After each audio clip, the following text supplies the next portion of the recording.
Hello friend, कैसे हैं आप लोग। आई होप कि आप अच्छे होंगे। टेंशन लेने की कोई ज़रूरत नहीं है। देखो, हर चीज़ का जो है ना निदान होता है बाबू, हर चीज़ का। बस आप पढ़ते चलिए, जो हम पढ़ा रहे हैं ना बाबू, उसको पढ़ते चलिए। और टेंशन लेने की ज़रूरत नहीं है किसी भी चीज़ में, किसी भी चीज़ का टेंशन लेने की ज़रूरत नहीं है। तो हम लोग क्या पढ़ रहे हैं मेरे भाई? हम लोग 11th क्लास का अकाउंट सब्जेक्ट पढ़ रहे हैं। 11th क्लास का अकाउंट सब्जेक्ट पढ़ रहे हैं ना, याद है ना? यही पढ़ रहे हैं ना हम लोग। और इसके अंदर 11th क्लास के अकाउंट सब्जेक्ट के अंदर कौन सा चैप्टर पढ़ रहे हैं? तो चैप्टर नंबर 20 को ना रीड कर रहे हैं, पढ़ रहे हैं। और चैप्टर नंबर 20 का क्या नाम है? बताइए बताइए। Financial statement.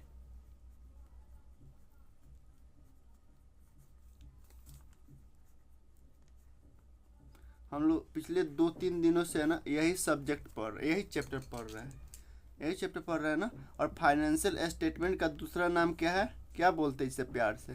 फाइनल अकाउंट बोलते हैं। और ये कौन सा वाला फाइनल अकाउंट है? तो विदाउट एडजस्टमेंट वाला। कौन सा फाइनल अकाउंट है? Without adjustment. मतलब विदाउट एडजस्टमेंट का मतलब है ना कि इसमें किसी तरह का एडजस्टमेंट नहीं किया गया है। एडजस्टमेंट का मतलब होता है, जब हम एडजस्टमेंट पढ़ाएंगे ना, तो एडजस्टमेंट में क्या होता है ना, किसी भी ट्रांजेक्शन को दो जगह इफेक्टेड होता है। यानी एडजस्टमेंट में एक ट्रांजेक्शन को दो जगह एडजस्ट किया जाता है। लेकिन जो ये क्या है, विदाउट एडजस्टमेंट वाला है। यानी जो ट्रायल बैलेंस के फिगर्स, यानी टीबी के फिगर से जो आप trading account, profit and loss account, यानी फाइनल अकाउंट जो बनाओगे ना ट्रायल बैलेंस के आधार पे, तो कहीं एक ही जगह जाएगा। या तो ट्रेडिंग में जाएगा, पीएनएल में जाएगा, या बीएस में जाएगा, बैलेंस शीट में जाएगा। तो ये फाइनल अकाउंट क्या होता है? क्या होता है फाइनेंशियल स्टेटमेंट? तो इसके बारे में हम बताए थे कि जब भी कोई व्यक्ति जब वो बिजनेस ओपन करता है और वो बिजनेस के अंदर जब वो पैसा लगाता है, मनी, जिसे हम अकाउंट की भाषा में क्या बोलते हैं? कैपिटल। नहीं, जब भी कोई व्यक्ति जब वो बिजनेस ओपन करता है और बिजनेस के अंदर वो कैपिटल लगाता है, इस मकसद से, इस इंटेंशन से, इस इरादा से, ताकि वो प्रॉफिट कमा सके। वो अलग बात है कि बाबू लॉस हो जाता है, लेकिन मोटिव तो यही होता है ना कि प्रॉफिट कमा सके। तो प्रॉफिट की पता लगाने के लिए कितना प्रॉफिट हुआ, एक्चुअल में कितना प्रॉफिट हुआ, कितना लॉस हुआ, इसका फाइंड आउट करने के लिए, यानी इसको ढूंढने के लिए, पता लगाने के लिए एक्चुअल में कितना प्रॉफिट हुआ है, कितना लॉस हुआ है, उसके लिए एक रिपोर्ट तैयार किया जाता है।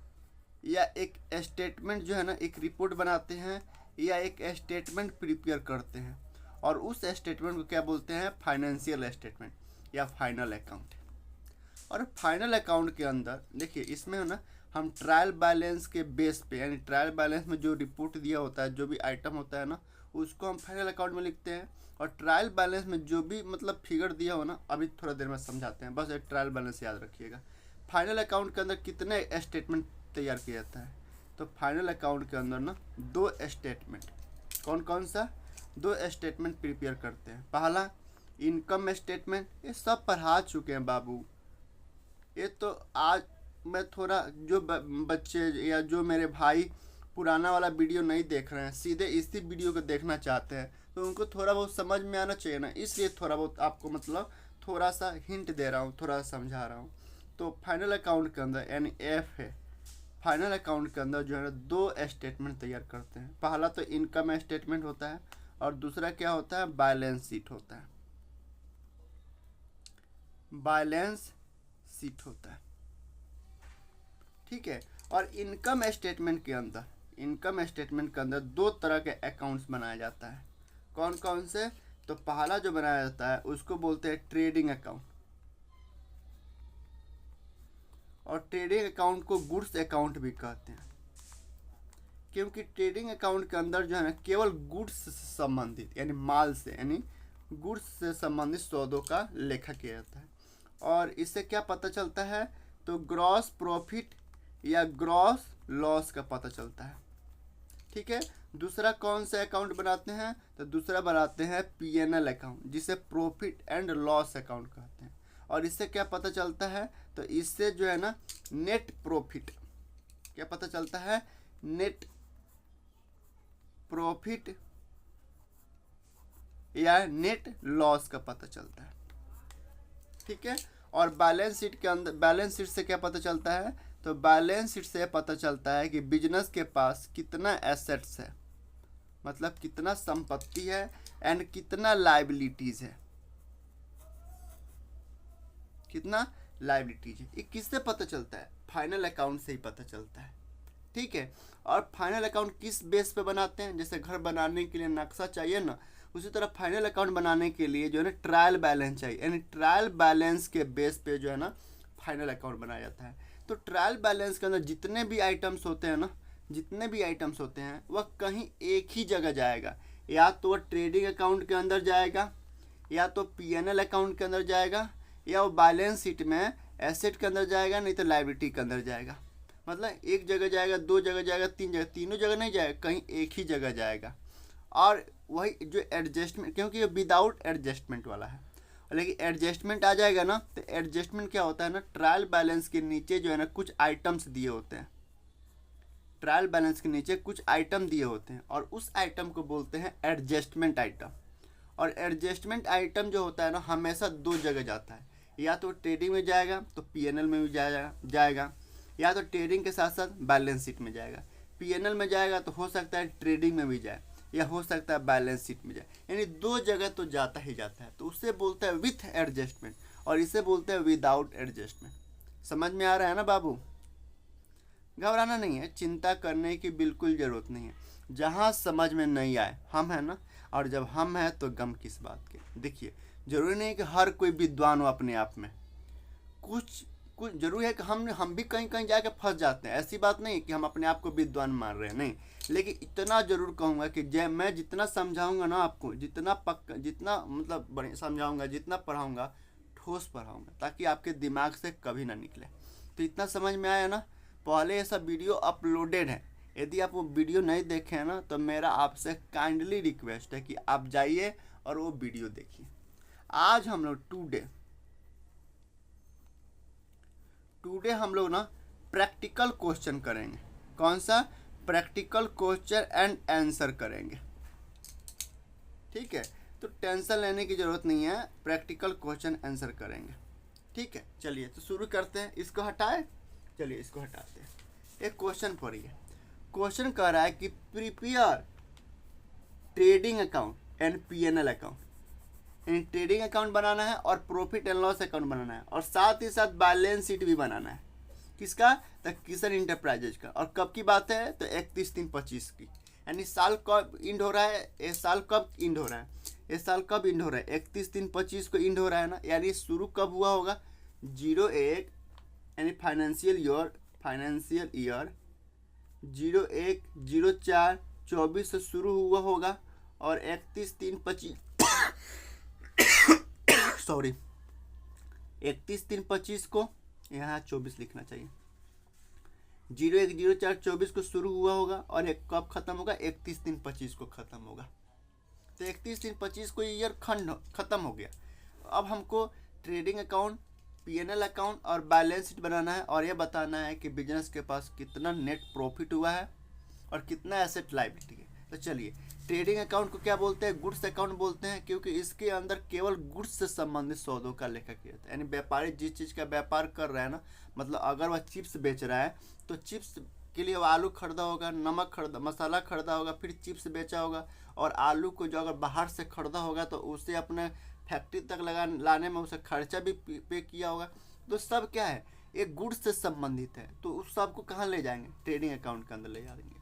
तो सबसे पहले जब भी ऐसे क्वेश्चन दे देना आपके एग्जाम में, तो आपको बार बार इधर सबसे पहले फॉर्मेट बना लीजिएगा ट्रेडिंग अकाउंट का। ऐसे फॉर्मेट बना लीजिएगा trading account of Krishna enterprise, एक कृष्णा इंटरप्राइज, किशन इंटरप्राइजेज है ना, तो Kishan enterprise trading account of जरूर लिखिएगा, और आगे नेम लिखना है जिसका आप ये ट्रेडिंग अकाउंट बना रहे हैं। फिर लिखना है फॉर, ट्रेडिंग अकाउंट के नीचे लिखना है फॉर द ईयर इंड, यानी पूरे साल के ये बना रहे हैं, यानी पूरे साल का, पूरे एक साल का बनाया जा रहा है, जो खत्म कब हो रहा है? 31/3/25 को खत्म हो रहा है। तो for the year ended 31/3/25। फिर पार्टिकुलर्स अमाउंट, और चूंकि इसमें लेजर फोलियो नहीं होता है और ना ही डेट का कलम होता है। ठीक है, इधर लेफ्ट हैंड साइड में डेबिट का कलम, डेबिट, और राइट हैंड साइड में क्रेडिट करते हैं। फिर पीएनएल अकाउंट का फॉर्मेट बनाते हैं, ये रहा पीएनएल अकाउंट का फॉर्मेट। उसी तरह profit and loss account of Kishan enterprise for the year ended, साल कब खत्म हो रहा है तो 31/3/25 के, यानी पूरे साल के बनाते हैं कि पूरे साल में हमने कितने खरीदे हैं, कितना का बेचे हैं, कितना डायरेक्ट एक्सपेंसेज है, कितना इनडायरेक्ट एक्सपेंसेज है। प्रॉफिट एंड लॉस अकाउंट के अंदर जो है ना केवल इनडायरेक्ट एक्सपेंसेज और इनडायरेक्ट इनकम को दिखाया जाता है। और मैं आपको बताया हूँ ना कि इनडायरेक्ट एक्सपेंसेज और इनडायरेक्ट इनकम क्या होता है, तो समझ में आना चाहिए। और उसके बाद क्या कह रहा है बैलेंस शीट, तो बैलेंस शीट लिखेंगे। Balance sheet as at, balance sheet लिखना है, ऑफ लिख देना, नेम लिख देना यहाँ पे जिसका आप बैलेंस शीट बना रहे हो। और यहाँ पे फॉर द ईयर इंडेड नहीं होगा, एज एट होगा, क्योंकि एक पार्टिकुलर डेट को बनाया जाता है, यानी 31/3/25 को, केवल 31/3/25 को रिपोर्ट शो कर रहा है। हो सकता है कि अगले दिन जो है ये चेंज हो जाए, इसलिए इसे एक पार्टिकुलर डेट को बनाया जाता है। ठीक है, तो चलिए हम लोग शुरू करते हैं। सबसे पहले क्वेश्चन ऐसे देगा ना, तो क्या करना है, क्वेश्चन एक एक क्वेश्चन पढ़ते जाना है। और एक चीज़ हमेशा याद रखिएगा, चलिए एक चीज़ बता दूं आपको, एक चीज़ हमेशा याद रखिएगा, एक चीज़ हमेशा याद रखिएगा बाबू, क्या कि देखिए ओल्ड रूल के हिसाब से, ओल्ड रूल्स के हिसाब से अकाउंट जो है कितने प्रकार के होते हैं। ओल्ड रूल के हिसाब से, मॉडर्न रूल नहीं, ओल्ड रूल के हिसाब से अकाउंट कितने प्रकार का होता है, 3 प्रकार का। पहला पर्सनल अकाउंट्स होता है, दूसरा रियल अकाउंट होता है, और तीसरा कौन सा अकाउंट होता है, तो नॉमिनल अकाउंट होता है। तो रियल अकाउंट, पर्सनल अकाउंट और रियल अकाउंट, ये दो जो अकाउंट है ना हमेशा बैलेंस शीट में जाता है, बैलेंस शीट के अंदर दिखाया जाता है। पर्सनल अकाउंट और रियल अकाउंट हमेशा बैलेंस शीट में दिखाया जाता है, जबकि नॉमिनल अकाउंट को कहाँ दिखाते हैं पता है, नॉमिनल अकाउंट को ट्रेडिंग एंड पीएनएल अकाउंट में दिखाते हैं। और every nominal account has be close, सभी के सभी नॉमिनल अकाउंट को क्या करते हैं, साल में ले जाके क्लोज कर देते हैं। जैसे क्लोज का मतलब है कि अगर डेबिट है कोई अकाउंट, अगर कोई नॉमिनल अकाउंट डेबिट है तो उसको क्या कर देंगे, क्रेडिट कर देंगे, क्लोज हो जाएगा। उसी तरह अगर कोई नॉमिनल अकाउंट क्रेडिट है तो उसको डेबिट कर देंगे तो क्लोज हो जाएगा। जैसे मान लीजिए परचेज क्या है, हम अगर परचेज करते हैं पूरे साल जो है, हम अगर किसी पार्टी से परचेज करते हैं तो हम क्या, परचेज अकाउंट डेबिट, अगर कैश में खरीदे हैं पैसा दे दिए तो हमारे पास से कैश गया, टू परचेज अकाउंट डेबिट करते हैं और टू कैश अकाउंट करते हैं। पूरे साल में मान लीजिए पूरे साल में हमने 1 लाख का परचेज किए अलग अलग डेट पे, तो अब कैश क्या है, एक कैश रियल अकाउंट है, तो कहाँ जाएगा, बैलेंस शीट के अंदर जाएगा। कहाँ जाएगा, बैलेंस शीट में। और परचेज अकाउंट कौन सा अकाउंट होता है, नॉमिनल अकाउंट, क्योंकि खर्चा अकाउंट है और ये गुड्स से संबंधित है, तो every nominal account has be close करते हैं। नॉमिनल अकाउंट है, सभी नॉमिनल अकाउंट को क्या करते हैं, क्लोज करते हैं। तो क्लोज करने के लिए मतलब ये परचेज है, डेबिट है, तो इसे क्या कर देंगे, क्रेडिट कर देंगे टू परचेज अकाउंट। और कहाँ दिखाना होता है, चूंकि परचेज अकाउंट है, गुड्स से संबंधित है, तो गुड्स अकाउंट किसे कहते हैं, ट्रेडिंग अकाउंट, तो ट्रेडिंग अकाउंट को डेबिट कर देंगे। हमेशा याद रखिएगा, ठीक है, ये ट्रिक हमेशा याद रखिएगा। चलिए अब क्वेश्चन पढ़िए। कैपिटल क्या है, ये पर्सनल अकाउंट है, कहाँ जाएगा, ये बैलेंस शीट में जाएगा, तो कर देते हैं बैलेंस शीट में, कर दे बैलेंस शीट में। चलिए इसको ऐसे है ना कि मैं तो थोड़ा पीछे कर दिया हूँ, आपको पता है कैसे करना है। चलिए हम शुरू करते हैं कैसे करना है। कैपिटल दिया है ना, तो कैपिटल चूंकि एक पर्सनल अकाउंट है, कहाँ जाएगा, बैलेंस शीट में जाएगा। और लायबिलिटी है, इंटरनल लायबिलिटी, तो बैलेंस शीट में क्या करना है, सबसे पहले कैपिटल, जैसे जैसे पढ़ते जाना है और लिखते जाना है। कैपिटल कितना का, इंटरनल है 3,60,000, सबसे पहले इसे अंदर लिखते हैं क्योंकि ये ओपनिंग कैपिटल बता रहा है, ओपनिंग कैपिटल। फिर कह रहा है एक कैपिटल हो गया ना, इस पर टिक मार दीजिए। फिर मशीनरी क्या होता है, रियल अकाउंट है, एसेट होता है, तो बैलेंस शीट के एसेट साइड में जाएगा, कितना 70,000 का, तो एसेट साइड में लिखेंगे मशीनरी 70,000। ऐसे एक एक पढ़ते जाना है और वहाँ पे जहाँ पे जाएगा उसको लिखते जाना है।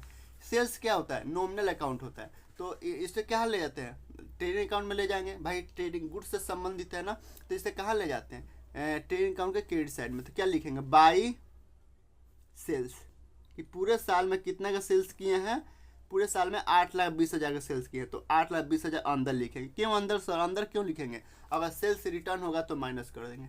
ये भी हो गया, ये भी हो गया। परचेज क्या होता है? यस सर, नॉमिनल अकाउंट है, और नॉमिनल अकाउंट ये ट्रेडिंग से संबंधित है ना, तो ट्रेडिंग अकाउंट के अंदर ले जाते हैं।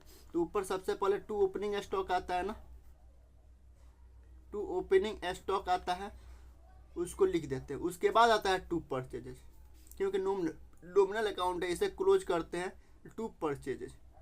और अंदर लिख कितना परचेज किए पूरे साल में, 4 लाख का, तो 4 लाख रुपए यहाँ पे लिख देंगे। ठीक है।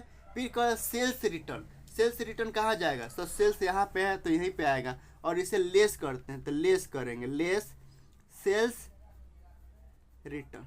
अब सर इसको लेस इधर ले आकर लेस क्यों किए? 10,000 रुपया।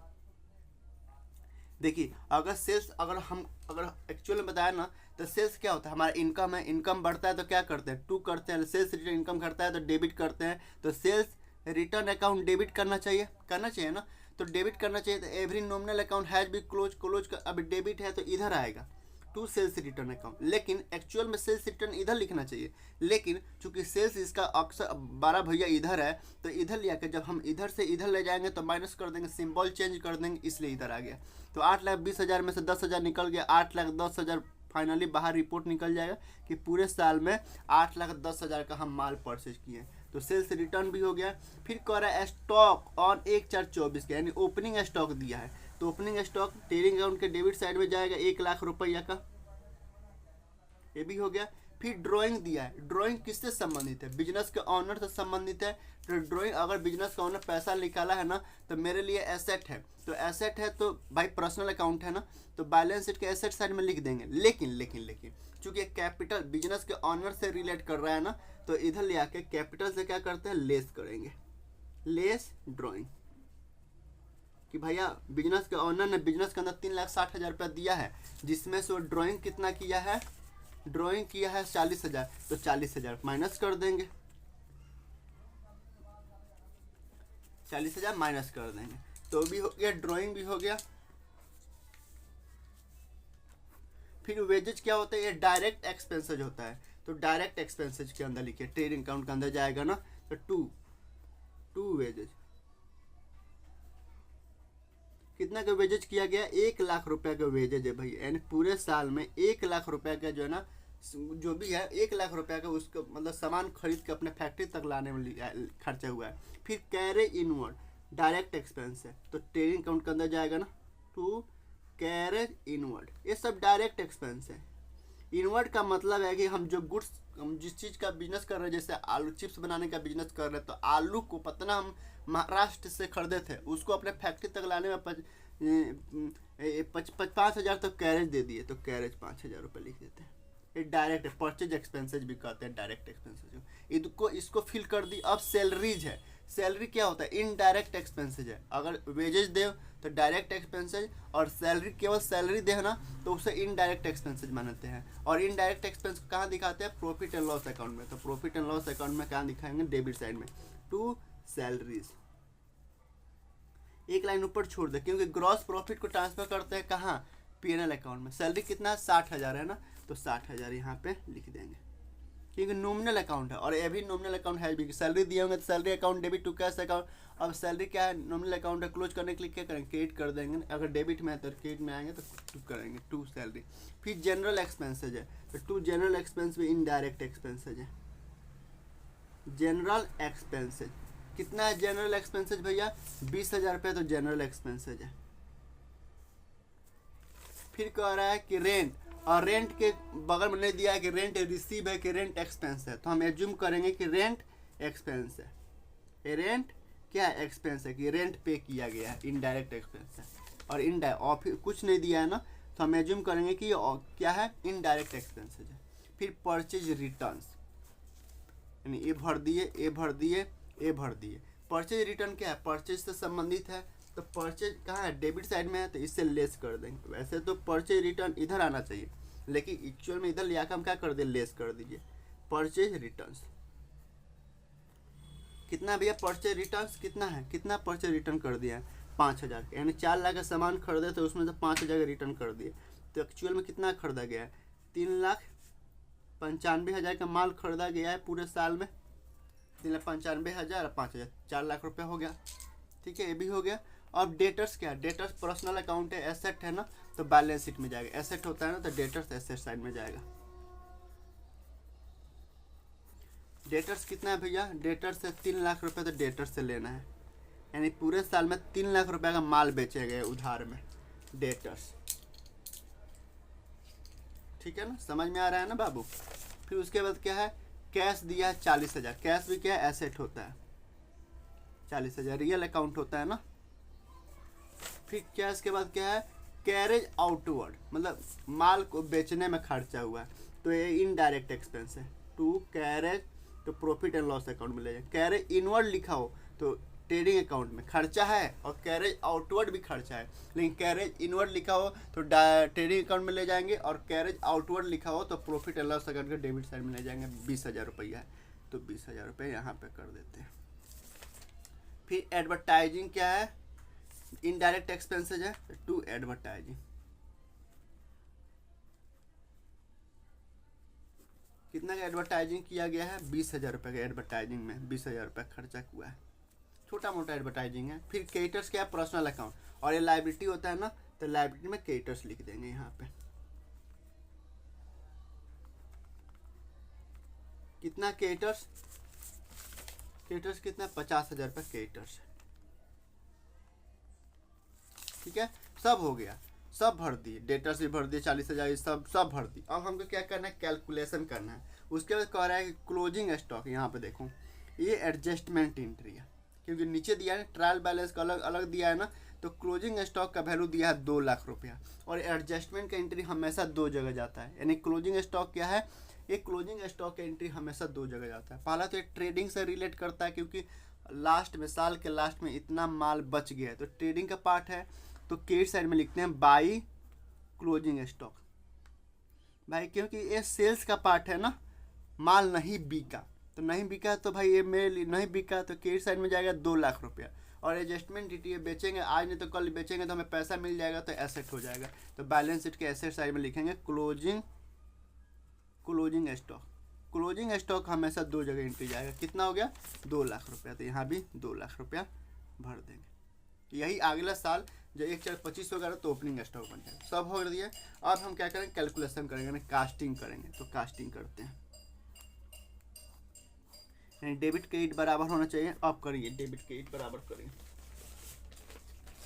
डेबिट क्रेडिट, यानी 8,10,000 का माल खरीदा गया है, 8,10,000, 2 लाख का माल बच गया है, तो 8,10,000 का माल बेचे हैं पूरे साल में, 2 लाख का माल बच गया, यानी 10,10,000 का 10,10,000 इधर आ रहा है फिगर। अगर टोटल जोड़ेंगे तो 8 2 10, इधर भी 10,10,000 आना चाहिए, यानी 10,10,000 का माल बेचे हैं, यानी जिसमें 2 लाख का स्टॉक पड़ा हुआ है, आज नहीं तो कल बेचेंगे, और 8,10,000 का माल बेच दिए।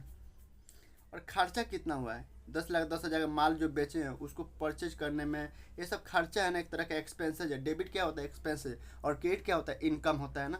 कितना खर्चा हुआ है, जोड़िए, 1 lakh, 1 2 3 4 5, 1 lakh plus 3,95,000, 4,95,000 plus 5,000 plus 1 lakh, 5,95,000, 3 1 4, 4 पर 5,95,000, 5,000 प्लस 5,000, 5 लाख, पूरा 5 लाख खर्चा हुआ है। लेकिन प्रॉफिट कितना बचा, 5 लाख, पूरा 5 लाख खर्चा हुआ है, यानी इधर कम है ना, यानी इधर ज़्यादा इधर कम है, तो कितना प्रॉफिट हुआ। और ट्रेडिंग अकाउंट में क्या होता है, डेबिट साइड में अगर कम है तो इधर क्या लिखते हैं, ग्रॉस प्रॉफिट लिखते हैं। कितना ग्रॉस प्रॉफिट कितना लिखेंगे, माइनस 10 लाख, 10 पर 1 2 3, कितना 4,10,000, यानी 4,10,000 क्या हो रहा है, एक ग्रॉस प्रॉफिट हो रहा है। यानी पूरे साल में हमको, पूरे साल में ग्रॉस प्रॉफिट कितना हुआ है, केवल माल को खरीद के बेचने में कितना प्रॉफिट हुआ, ग्रॉस प्रॉफिट 4,10,000। और इस ग्रॉस प्रॉफिट कहाँ ट्रांसफर करते हैं, transfer to PNL account, transfer to PNL account में ट्रांसफर करते हैं ना, तो क्या होता है, अब इधर चला जाएगा 4,10,000 रुपया, 4,10,000 पे 1 2 3 प्लस 5 लाख, 8,10,000,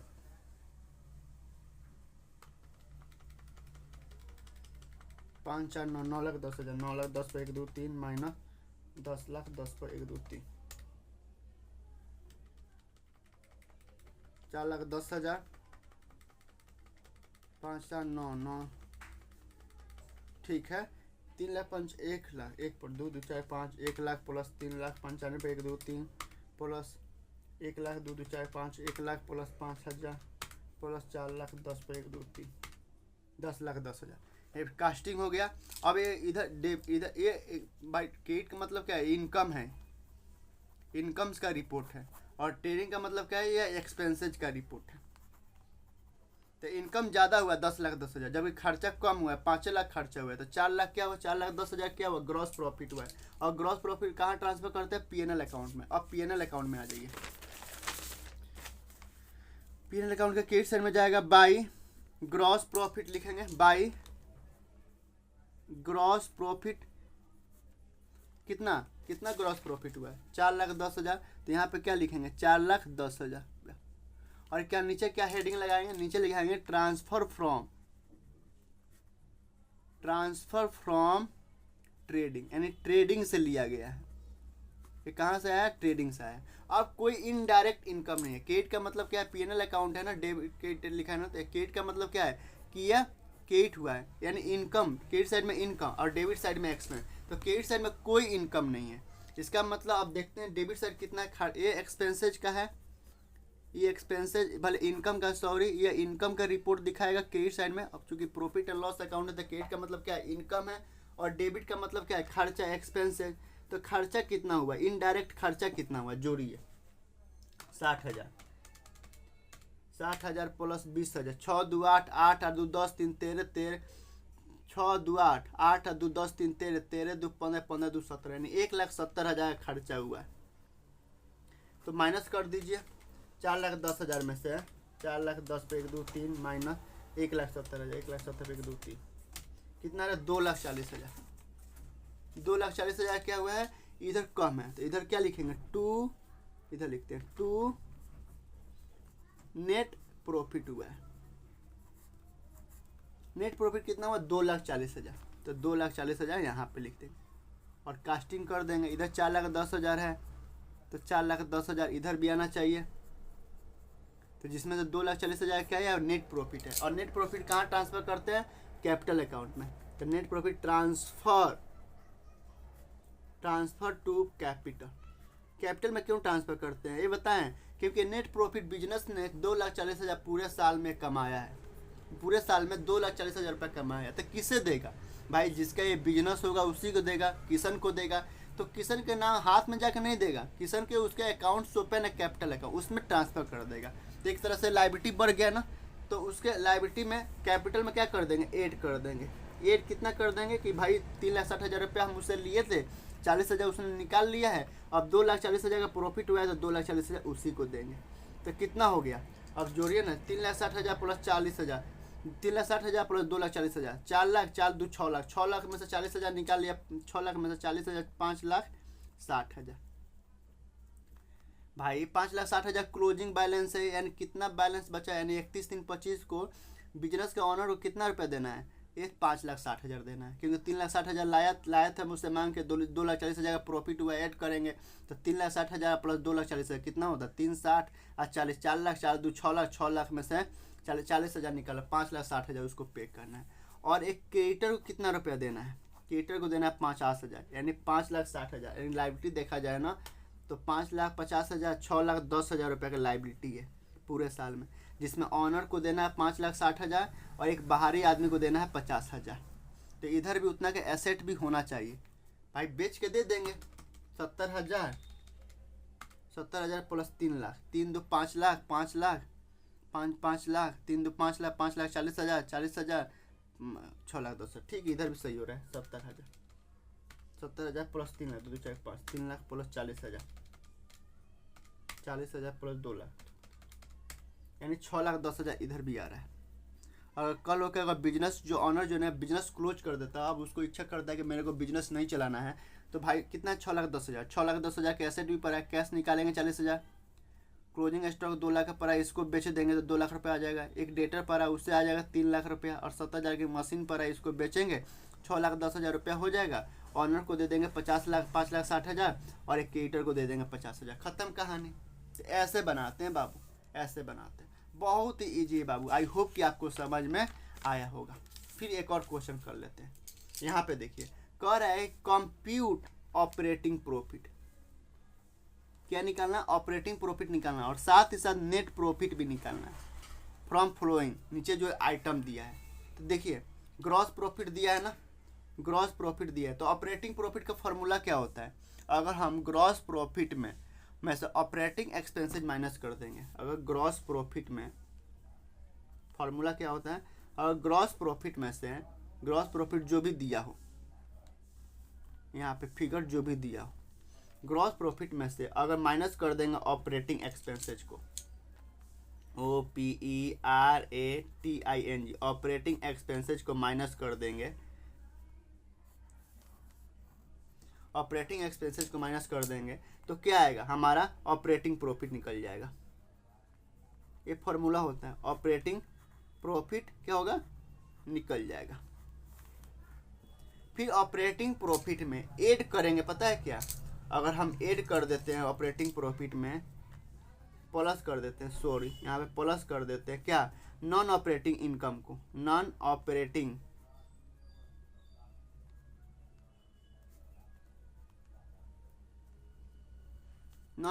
इनकम को अगर जोड़ देते हैं और फिर उसमें से नॉन ऑपरेटिंग एक्सपेंसेज को माइनस कर देते हैं, नॉन ऑपरेटिंग एक्सपेंसेज को माइनस कर देते हैं तो क्या आ जाएगा, हमारा यहाँ पे आ जाएगा नेट प्रॉफिट। क्या आ जाएगा, नेट प्रॉफिट आ जाएगा, NET, नेट प्रॉफिट आ जाएगा, PROFIT,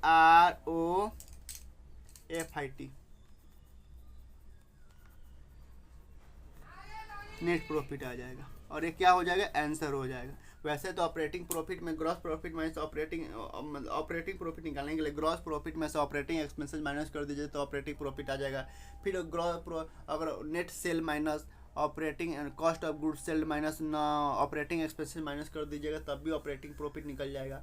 या आपको नेट सेल दिया हो, नेट सेल में से अगर हम नेट सेल दिया हो, मतलब नेट प्रॉफिट दिया हो तो उसमें हम नॉन ऑपरेटिंग एक्सपेंसेस जोड़ देंगे, माइनस कर देंगे नॉन ऑपरेटिंग इनकम को, तब भी निकल जाएगा।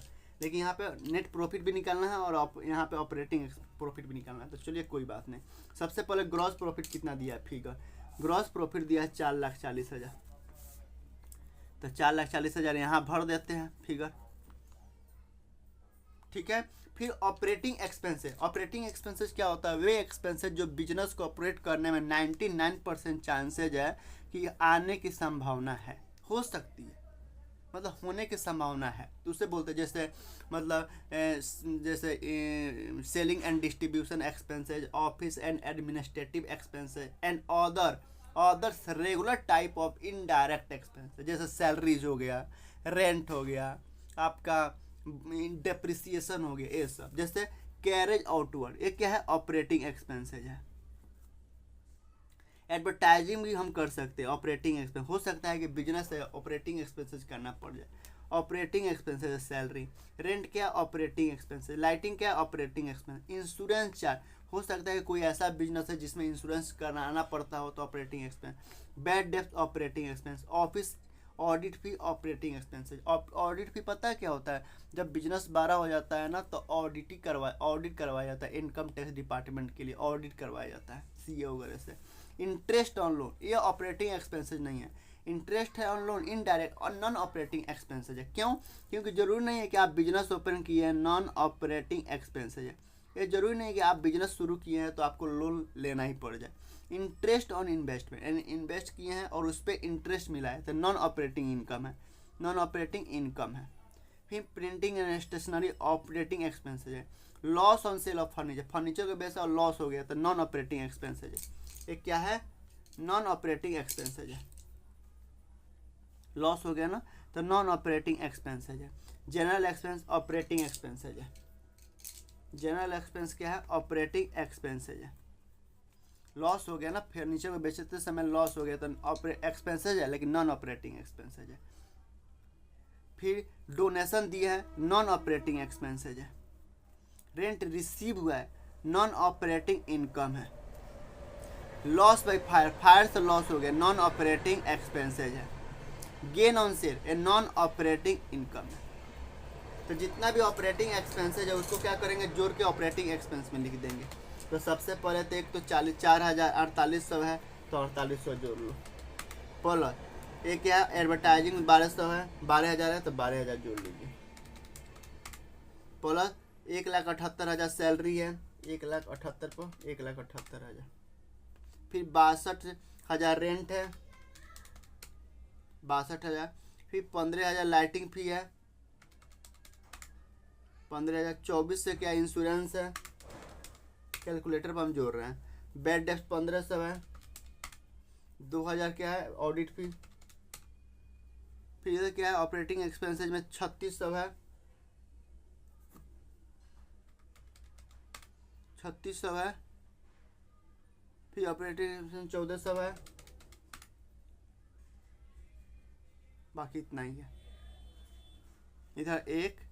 इधर एक आइटम है और दूसरा आइटम है, एक तो जनरल एक्सपेंसेज, एक प्रिंटिंग एंड स्टेशनरी एक्सपेंसेज है, और कोई अदर ऑपरेटिंग एक्सपेंसेज तो है नहीं, और दो ही है। तो कितना आ रहा है, 2,82,700 आ रहा है। ऑपरेटिंग एक्सपेंसेज कितना आ रहा है, 2,82,700, तो 2,82,700। फिर क्या ऑपरेटिंग प्रॉफिट निकल जाएगा, माइनस कर दीजिए।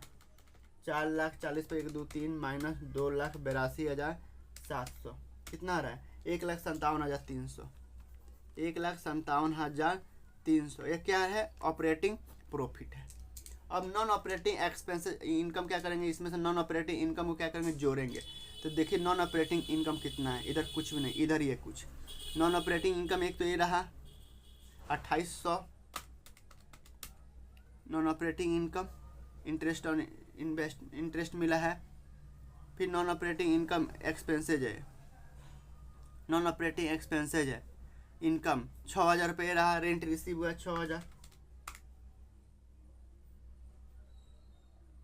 यानी दो ही गो है। एक तो ये रहा नॉन ऑपरेटिंग इनकम 2,800, एक 6,000, 8,800, यानी 2,800 क्या है, 8,800 क्या है, ये नॉन ऑपरेटिंग इनकम है 8,800। उसमें क्या है, नॉन ऑपरेटिंग एक्सपेंसेस क्या करना, माइनस करना है। तो नॉन ऑपरेटिंग एक्सपेंसेस कितना है, एक तो 22,000 रुपया है, 22,000 प्लस नॉन ऑपरेटिंग एक्सपेंसेस एक 35,000 है। भाई लॉस ऑन सेल हुआ है ना, लॉस हो गया तो नॉन ऑपरेटिंग एक्सपेंसेज है। एक 5,100 रुपये डोनेशन है, 5,100 डोनेशन है। फिर नॉन लॉस बाई फायर है 20,000 रुपया, फिर 54,000 रुपया गेन हुआ है, नॉन ऑपरेटिंग इनकम है यार।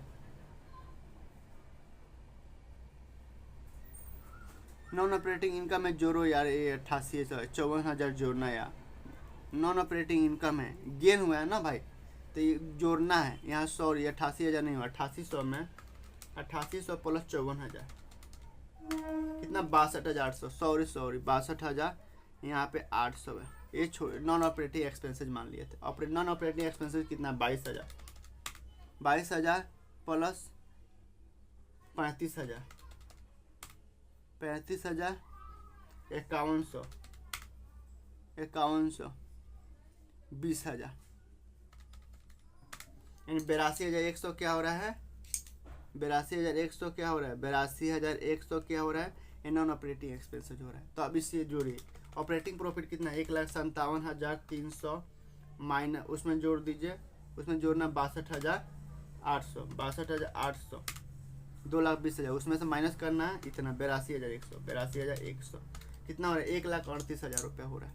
यानी कितना हो रहा है, 1,38,000 क्या हो रहा है, ये नेट प्रॉफिट निकल रहा है।